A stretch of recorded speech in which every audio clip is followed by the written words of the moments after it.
Isang hindi malilimutang sorpresa ang sumalubong sa mga mamimili at bumibisita sa Farmers Plaza Mall noong 13 ng Pebrero taong kasalukuyan nang maghandog ng isang espesyal na harana para sa Araw ng Mga Puso ang mga mahuhusay na alagad ng batas mula sa Police Community Affairs and Development Group sa ilalim ng pamumuno ni Police Brigadier General Vina H. Guzman, Director ng PICA-G at sa direktang supervision ni Police Colonel Luis E. Gisik, Chief ng Community Assistance and Development Division.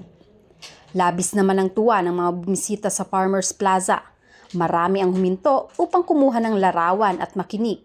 Sa pamamagitan ng mga tinig ng PICA-G artist, binalot ng mga awitin ng pag-ibig ang mall na naglalayong ipadama ang police community relation sa isang malikhain at masining na paraan.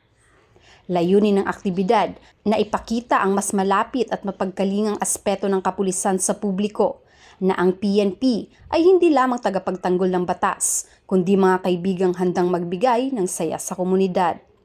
Kaalinsabay ng mga awitin, masigasig ding namahagi ang mga kapulisan ng mga IEC materials na naglalaman ng mahahalagang paalala tungkol sa mga tips sa pag-iwas sa krimen at kampanya laban sa iligal na droga at kriminalidad.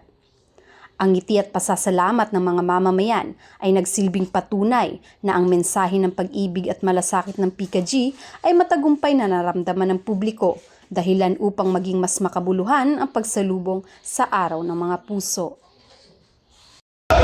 Mula dito sa Farmers Plaza Mall, ako ang inyong PNN correspondent, patrolwoman, Carmela Panganiban, alagad ng batas, tagataguyod ng Balitang Pulis.